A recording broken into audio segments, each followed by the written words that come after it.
Hello students, welcome to दक्षिणा ई classroom. अपन बाकी questions discuss कर रहे हैं असाइनमेंट्स में, जो भी हमारा पैराबोला का लास्ट असाइनमेंट है। अब इसमें देखिए आपके पास क्या कहा गया है, जो ऑब्जेक्टिव टाइप क्वेश्चंस हैं कि ए बी ए सी आपके टेंजेंट्स है पैराबोला के लिए। P1, P2, P3 are lengths of perpendiculars from A B and C respectively on any tangent to the curve. ठीक है, then P1, P2, P3 are in. तो A B और ए सी tangents हैं parabola के लिए। तो अगर हम देखें कि ये क्या कहना चाह रहा है क्वेश्चन नंबर 1 में, ठीक है, तो ये y² इक्वल टू 4ax, ठीक है, इस पे आपने किसी पॉइंट A से टेंजेंट्स खींचे। तो ये मान लीजिए आपका T2 था, ये T3 था, तो A क्या हो गया, AT2 T3 comma AT2 plus T3, यही होगा ना टेंजेंट्स का पॉइंट ऑफ इंटरसेक्शन। ठीक है, P1, P2, P3 आपका लेंथ ऑफ परपेंडिकुलर है from A B and C respectively. तो ये आपको कैलकुलेट करना ही पड़ेगा, इसके लिए आपको कोई चॉइस नहीं है खास। ठीक है, टेंजेंट टू द कर्व, कोई भी एक टेंजेंट ले लिया आपने। ठीक है, इन केस आप कोई मतलब स्पेसिफिक केस लेके कर सकते हो कि आपने लेंथ ऑफ ये जो टेंजेंट एट वर्टेक्स है इसी को टेंजेंट ले लिया, और इस पे आप आसानी से मेजर कर सकते हो कि भाई ये लेंथ कितनी आएगी, AT2 स्क्वायर, यहाँ से AT3 स्क्वायर, यहाँ से AT2 T3। तो तीनों आपस में कैसे हो गए, GP में हो गए, कर सकते हो ऐसा। ठीक है, जनरल प्रोसेस क्या होगा कि आप टेंजेंट लें Ty is equal to x plus AT square, और उस पे फिर देखो कि ये AT2 स्क्वायर कॉमा 2AT2 से लेंथ ऑफ परपेंडिकुलर कितना होता है। ठीक है, इसी तरीके से similarly AT3 square comma 2AT3 से लेंथ ऑफ परपेंडिकुलर कितना होता है, सिमिलरली इससे निकालो लेंथ ऑफ परपेंडिकुलर कितना होता है। ठीक है, तो थोड़ा ज़्यादा कैलकुलेटिव है, आप चाहो तो कैलकुलेशन कर लेना, वैसे आप डायरेक्टली एक स्पेशल केस ले करके इसको मेजर कर सकते हो। ठीक है, सेकंड क्वेश्चन आपका कहा गया है mirror image of the parabola in tangent to parabola at point 1, 2। ठीक है, तो आप देखिए y² इक्वल टू 4x का 1, 2 पे टेंजेंट मान लो ये हो गया, और इस टेंजेंट में आपने मिरर इमेज लिया। तो अब इसका जो मिरर इमेज लोगे, ठीक है, तो क्या मिरर इमेज में होगा क्या भाई, ये 1, 2 था, 1, 0 था। ठीक है, आप ऐसे कह सकते हो किसमें मिरर इमेज ले रहे हैं, 1, 2 पे जो टेंजेंट है उसमें। तो चलो लाइन की इक्वेशन मिल जाएगी। ठीक है, लाइन की इक्वेशन क्या होगी, 1, 2 पे टेंजेंट खींच रहे हो ना, तो मतलब क्या हो गया, 2t 2 के बराबर है, तो t आपका 1 है ना, तो tangent Ty is equal to x plus AT square. ठीक है, किस पॉइंट पे खींच रहे हो, 1, 2, जहाँ t कितना है 1 के बराबर है, तो this is y is equal to x plus a की वैल्यू कितनी है आपकी 1 के बराबर है ना। तो ये आपकी टेंजेंट की इक्वेशन होगी। इसमें आपको मिरर इमेज निकालनी है, तो आप निकाल लीजिए, एक पॉइंट ले लो इस पैराबोला पे रैंडमली। ठीक है, वेरिएबल पॉइंट कुछ ले लिया मैंने, मान लो L, L² नहीं उल्टा बोल दिया क्या, x, अगर y को अगर मैं L लेता हूं तो x आपका L²/4 है। ठीक है, तो L²/4 L का आप इसमें मिरर इमेज निकाल लो इस line y is equal to x plus 1 में। ठीक है, और फिर L को एलिमिनेट कर लेना। तो क्या मेथड कहा जा रहा है कि इसका कर्व का किसी लाइन में आपको मिरर इमेज निकालना है, तो इसका आप line y is equal to x plus 1 में मिरर इमेज निकाल लीजिए। तो कितना आएगा, x minus L²/4 divided by 1, ये क्या था, x minus y plus 1 is equal to 0। ठीक है, is equal to y minus L upon minus 1 is equal to, ठीक है, इमेज निकालना है ना, तो -2, और यहाँ पे क्या आ जाएगा आपका, ये पुट करोगे तो L²/4 minus L plus 1 upon 2। ठीक है, तो यहाँ से x और y मिल गए आपको L के टर्म्स में। ठीक है, अब L को एलिमिनेट कर लो दोनों। तो कोई सा भी कर्व हो, हमेशा ही करना चाहिए कि एक पैरामीट्रिक पॉइंट ले लिया, आप चाहो तो ऐसे पॉइंट ले लो, आप चाहो पैरामीट्रिक पॉइंट ले लो, कुछ भी ले लिया, और उसकी मिरर इमेज निकाल ली। ठीक है, फिर अब ये जो पैरामीटर आपने यूज किया है इसको आप एलिमिनेट कर लो। ठीक है, आगे बढ़ते हैं। क्या कहा गया है, normal chord of parabola subtending right angle at the vertex makes an acute angle theta with x axis, then theta is. तो नॉर्मल कॉर्ड ऑफ पैराबोला ठीक है। Subtending right angle at vertex, तो कई बार आप राइट एंगल एट वर्टेक्स करवा चुके हो। ये t है, ये आपका माइनस टी माइनस 2/t है, इसकी स्लोप 2/t है ना, 0 0 और t1 को ज्वाइन करने वाली स्लोप 2/t। और इसी तरीके से यहाँ कितनी होगी 2 by minus t minus 2/t is equal to -1, तो यहाँ से आ गया 4 is equal to t square plus 2, तो t की वैल्यू कितनी आ गई ±√2। ठीक है, okay. Subtending right angle makes an acute angle theta with x axis. चलो भाई, टी पॉइंट पे जो हम नॉर्मल खींचते हैं उसका स्लोप क्या होता है -t, याद रहना चाहिए। ठीक है, बताया भी था, टी पॉइंट पे नॉर्मल का स्लोप क्या होता है -t होता है। तो अगर t इज इक्वल टू +√2 लोगे तब तो ये निगेटिव हो जाएगा, तो स्लोप निगेटिव हो गई तो एक्यूट एंगल बनेगा नहीं। इसका मतलब आपको क्या लेना चाहिए, t इज इक्वल टू -√2 वाला लेना चाहिए, क्योंकि इस पे अगर आप नॉर्मल खींचोगे तो उसकी स्लोप कितनी आएगी, उसकी स्लोप आएगी √2। ठीक है, तो स्लोप आपकी √2 हो जाएगी। ठीक है, वही tan इनवर्स लिखा है, आर्क tan का मतलब है tan इनवर्स। ठीक है, नेक्स्ट आते हैं अपन क्वेश्चन नंबर 4 पे। क्वेश्चन नंबर 4 में आपसे कहा जा रहा है कि दो नॉर्मल्स हैं, intersect at right angles, then the chord joining their feet passes through a fixed point whose coordinates are। ठीक है, दो नॉर्मल्स हैं, इंटरसेक्ट करते हैं राइट एंगल पे। ठीक है, chord joining their feet passes through a fixed point।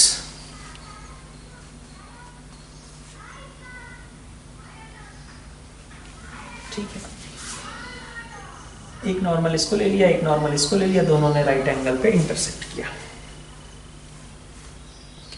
Cord joining their feet, मतलब हमें इन दोनों को ज्वाइन करने वाले कॉर्ड के बारे में सोचना है। ठीक है, तो आप देखो, आपने पैरामीट्रिक फॉर्म में इस चीज का रिजल्ट लिखा होगा कि आप इस पॉइंट से 3 नॉर्मल्स खींच सकते हो। मान लो तीसरा नॉर्मल ये, सपोज ये T1 हो गया, ये T2 हो गया, ये T3 हो गया। ठीक है, और इनके करस्पॉन्डिंग स्लोप्स हो गई आपके पास m1 m2 और m3। ठीक है, तो y आपके पास जो क्यूबिक आती थी वो यहीं से आती थी, y is equal to mx minus 2am minus am cube से। ठीक है, अब ये hk से अगर पास होता है, इस पॉइंट hk से अगर ये पास होता है, ठीक है, तो अपन यहां से बनाते थे कोनॉर्मल पॉइंट्स वाली कंडीशन कि k is equal to mh minus 2am minus am cube, यही होता था।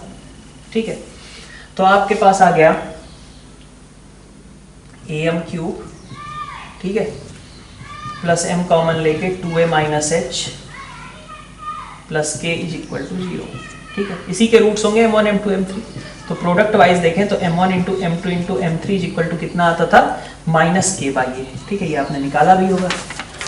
अब m1 इंटू m2 आपका -1 के बराबर है, दे रखा है उसने कि m1 इंटू m2 -1 के बराबर है, तो m3 की वैल्यू कितनी हो गई भाई, m1 इंटू m2 -1 के बराबर है, ये फैक्ट को यूज कर रहा हूं, तो इसलिए m3 मेरा k/a हो गया। ठीक है, ठीक है, m3 मेरा k/a हो गया। ओके, m1 और m2 आपस में परपेंडिकुलर थे, m3 आपका k/a हो गया। मतलब क्या हुआ कि आप इस तीसरे वाले के लिए आप लिख सकते हो क्या कि इसकी अगर यहाँ पे जो नॉर्मल खींचा गया है उसकी स्लोप k/a है, तो T3 कितना रहा होगा -k/a। ठीक है, -k/a रहा होगा, तो ये पॉइंट के आप कोऑर्डिनेट्स लिख सकते हैं। ठीक है, नेक्स्ट स्लाइड में देखते हैं। ठीक, अगर आपने निकाल लिया -k/a, तो इसका मतलब हुआ कि T1 प्लस T2 कितना होगा, T1 plus T2 plus T3 0 होता है ना, तो T1 प्लस T2 कितना होगा, k/a के बराबर होगा। तो T1 T2 को ज्वाइन करने वाली लाइन की इक्वेशन क्या होती है, 2x minus T1 plus T2y plus 2a T1 T2 is equal to 0, यही होती है। तो आपने T1 प्लस T2 की जगह फिक्स कर दिया कि भाई यहाँ तो k/a है, तो k/a y plus 2a T1 T2 is equal to 0। ठीक है, तो अब ये किस पॉइंट से पास करता है, ओके,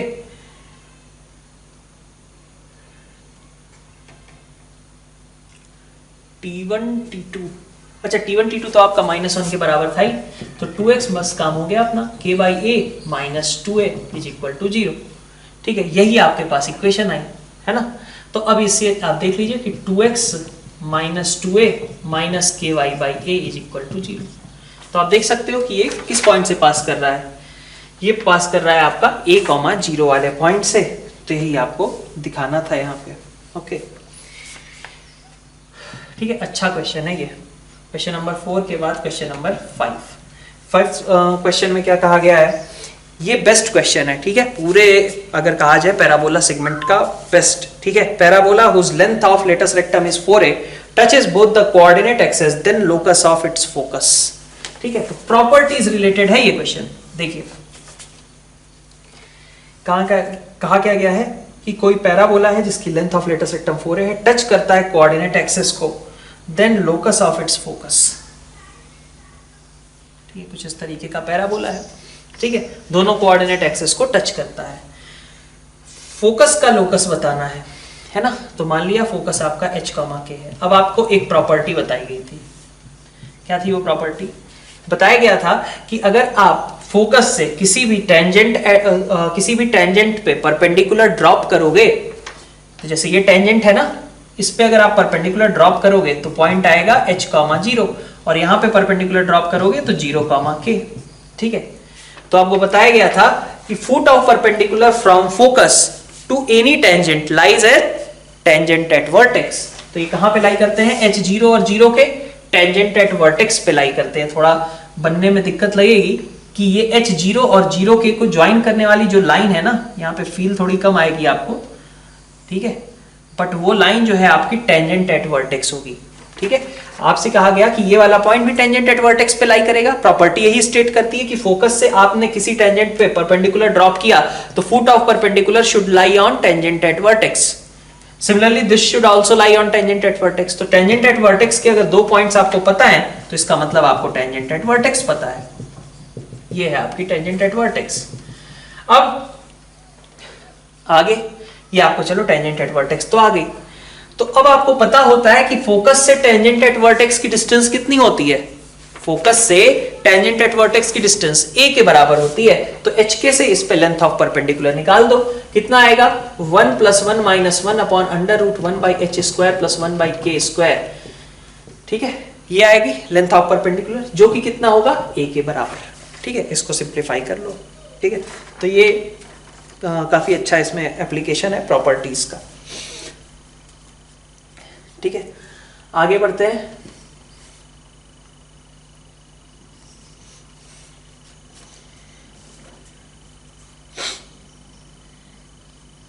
क्या कहा जा रहा है कि इन पैराबोला लोकस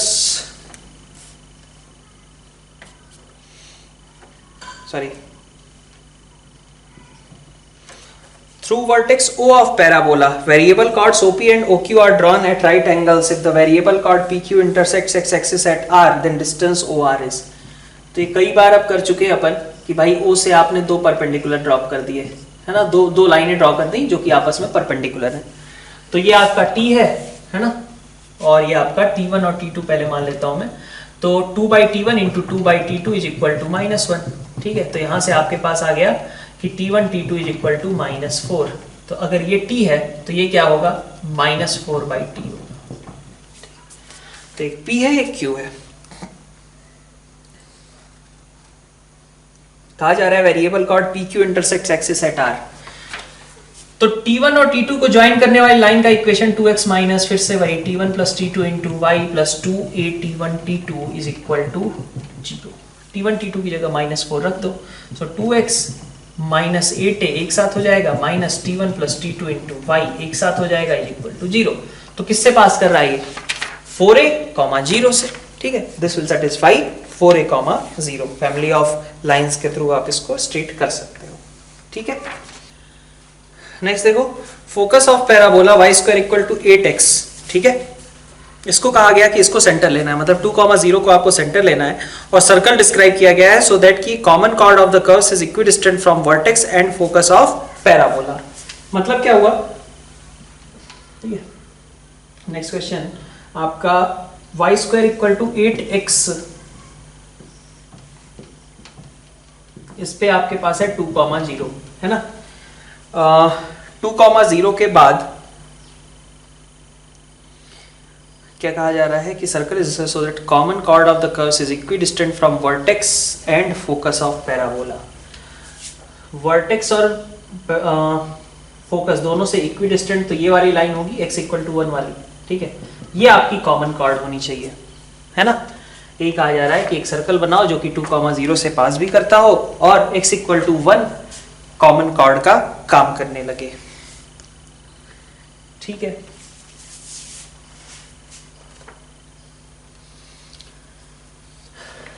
तो इसका मतलब क्या है कि सर्कल आपका इस पॉइंट से पास करेगा और इस पॉइंट से भी पास करेगा, ठीक है। कॉमन कॉर्ड मतलब पॉइंट ऑफ इंटरसेक्शन को ज्वाइन।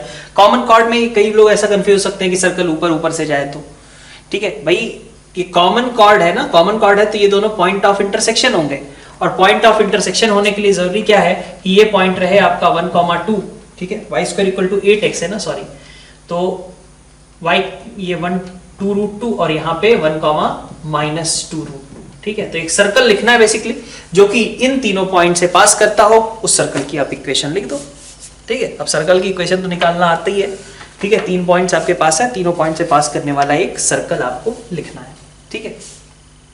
नेक्स्ट क्वेश्चन देखिए। नेक्स्ट क्वेश्चन आपके पास कहा जा रहा है कि वर्टेक्स ऑफ पैराबोला और a pair of chords should be drawn at right angles, ठीक है। वर्टेक्स ऑफ पैराबोला से आपने एक पेयर ऑफ कॉर्ड्स ड्रॉ कर दी at right angles to one another, फिर से वही चीज, ठीक है। And with these chords at adjacent sides a rectangle be made locus of further angle of the rectangle.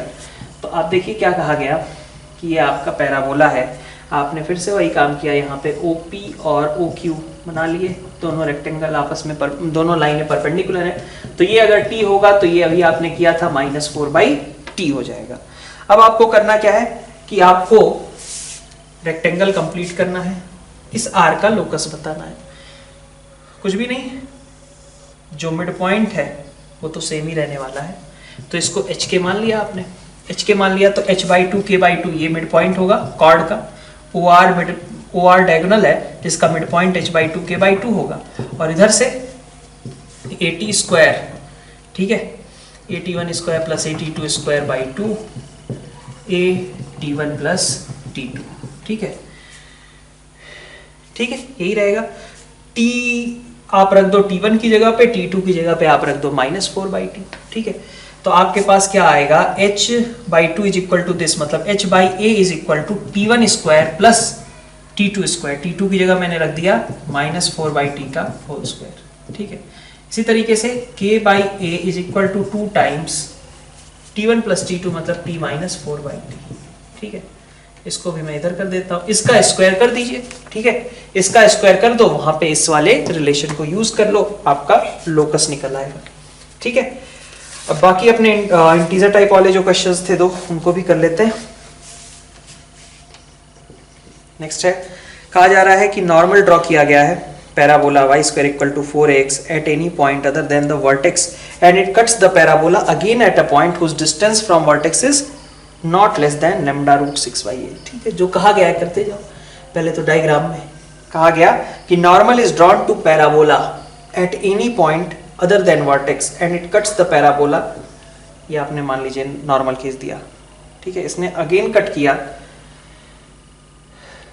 Parabola को, ठीक है। तो T पॉइंट पे खींचा गया नॉर्मल, किस पॉइंट पे कट करता है, -T - 2/T पे। तो इस पॉइंट के कोऑर्डिनेट्स क्या होंगे, ठीक है, इस पॉइंट के कोऑर्डिनेट्स कितने आएंगे, इस पॉइंट के कोऑर्डिनेट्स आएंगे AT + 2/T का एक तरीके से होल स्क्वायर कह लो, है ना। -T - 2/T का स्क्वायर करो चाहे T + 2/T का, बात बराबर ही है, और कॉमा 2A -T - 2/T, ठीक है। ये आपके पॉइंट्स हो गए, ठीक है बात। अब ये आपने पॉइंट्स जो ले लिए, ठीक है, अब आपको करना क्या था कि ओरिजिन से इसकी मिनिमम डिस्टेंस देखनी थी, ठीक है, क्या यही करना था, ओके। तो मैं एक काम करता हूं, मैं इसको थोड़ी देर के लिए T2 मान लेता हूं या T1 मान लेता हूं, और T1 के टर्म्स में पहले कैलकुलेट करता हूं। तो बेसिकली AT1² + A,2AT1 का आप डिस्टेंस देख रहे हो कि मिनिमम कितना आएगा, इसका इससे डिस्टेंस मेजर करो, कितना होगा, a square t one raise to power 4 plus 4a square t one square का अंडर रूट। तो यहां से आपको मिलेगा T1 तो आपका कॉमन होकर के बाहर आ गया, A भी आपका बाहर आ गया, बचा आपके पास T1 स्क्वायर प्लस 4। ठीक है, ये आएगा। ठीक है, अब अपन यहां पे रख देते हैं T1 की जगह पे आप क्या रखोगे, T1 आपका कितना था, माइनस टी माइनस 2/t था, और ये आपके पास इसका स्क्वायर प्लस 4, तो इसका स्क्वायर कितना आएगा, T square plus 4/t square, T square plus 4/t square plus 4, और 4 यहां से मतलब 8 हो गया। ठीक है, अब जरा देखो एम जी एम का अब काम कर सकते हो तुम। देखो ये वाली क्वांटिटी, भाई इसको मैं हटा देता हूं, माइनस लिखूं चाहे प्लस लिखूं, ठीक है, यही चीज है ना ये मैग्नीट्यूड वाइज। तो t प्लस 2/t आपका मिनिमम वैल्यू कितना रखेगा, √2 रखेगा। t प्लस 2/t अगर एम जी एम लगाते हैं, सॉरी एमजीएम लगाते हैं तो आपके पास इस तरीके का बनेगा। तो t plus 2/t is always greater than और इक्वल टू 2√2। तो ये क्वांटिटी आपकी 2√2 से बड़ी होगी। ठीक है, तो ये क्वांटिटी आपकी 2√2 से बड़ी है, ये भी आपकी 2√2 से बड़ी है, डायरेक्टली निकाल लो। ठीक है, कि इसका मिनिमम वैल्यू कब निकलेगा, a इंटू जब ये 2√2 हो जाए, और ये कितना होगा, अंडर रूट 2√2 का स्क्वायर मतलब 8 प्लस 4। ठीक है, ये आपकी मिनिमम वैल्यू आ जाएगी लेंथ की। ठीक है, तो थोड़ा सा कैलकुलेटिव है, अच्छा क्वेश्चन है लेकिन। ठीक है, क्या कहा हमने, पहले हमने इस पॉइंट को मार्क कर लिया, डिस्टेंस हमने लिख दी t के टर्म्स में, और t की जगह पे फिर हमने सब्स्टिट्यूट कर दिया। नेक्स्ट देखिए, लास्ट क्वेश्चन जो है, नॉर्मल्स ड्रॉ किए गए हैं c,0 से, और 2 ऑफ विच परपेंडिकुलर। ठीक है, तो 2 परपेंडिकुलर्स हैं, उनमें से 3 नॉर्मल्स जो हमने ड्रॉ किए, then the value of c is. ठीक है, तो आप देखो y हमने जो ये बनाते हैं अपन, क्या बनता है, am3, ठीक है, plus 2a minus h into m plus k is equal to 0, यही रहता है। ठीक है, जो आपको नॉर्मल पॉइंट के लिए क्यूबिक बनाते हो। अब आप उसमें से कह रहे हो कि m1 इंटू m2 आपका -1 के बराबर है। तो अगर m1 इंटू m2 आपका -1 के बराबर है, तो 2 नॉर्मल्स आपस में परपेंडिकुलर बताए गए ना, 2 नॉर्मल्स आपस में परपेंडिकुलर है। तो m1 इंटू m2 अगर -1 है तो आपका m3 निकलेगा। m3 कितना आएगा, k/a, है ना। ठीक है, अब ये किससे पास करता है, आपका 0 c,0 से। ठीक है, c,0 से मतलब k आपका कितना हो गया, 0 हो गया, तो m3 इज 0। ठीक है, अब 0 अगर इसको, क्या चीज भूली गई है, परपेंडिकुलर, तो m1 m2 आपका -1 था, m3 आपका इस तरीके का आएगा। ओके, तो this should satisfy original equation, तो obviously k is equal to 0। अच्छा, अगर यहीं पे हम देखें कि ये जो क्यूबिक है, ठीक है, उसके लिए c,0 से हम टेंजेंट खींच रहे हैं, सॉरी नॉर्मल खींच रहे हैं, तो c,0 इसको सेटिस्फाई करना चाहिए। तो am³ plus 2a minus c m is equal to 0। तो यहां से आपके पास निकल करके क्या आ रहा है, a की वैल्यू हमें गिवन है क्या, a की वैल्यू 1 है। ठीक है, तो हो गया काम। तो m³ plus 2 minus c into m is equal to 0। m आपने कॉमन ले लिया, तो m square is equal to c minus 2। ये बन रहा है। m इक्वल टू 0 वाले केस को नॉर्मल नहीं कंसीडर, मतलब वो तो आपका नॉर्मल हमेशा है ही। m square equal to c minus 2। ठीक है, m square equal to c minus 2। इसमें आपकी दिक्कत आएगी m³ plus 2 minus c into m। तो आपके पास m square plus 2 minus c is equal to 0 बनेगा, जिसके रूट्स आपके होंगे m1 और m2। तो 2 माइनस c आपका m1 m2 के बराबर हो गया ना। ठीक है, प्रोडक्ट ऑफ रूट्स, और ये दिया गया है -1। तो अगर ये -1 है तो आप c की वैल्यू निकाल सकते हो कि c की वैल्यू 3 के बराबर आ जाएगी। ठीक है, तो पहले क्या किया आपने, क्यूबिक को यूज किया, क्यूबिक को यूज करके आपने एक क्यूबिक बनाई जिसका एक रूट ऑब्वियसली 0 था, उसको हटाया, तो बाकी जो दो लाइंस थी उनकी स्लोप्स का प्रोडक्ट -1 गिवन है, that way C will be equal to 3। तो यहाँ पे अपना ये डिस्कशन एंड होता है। Thank you all.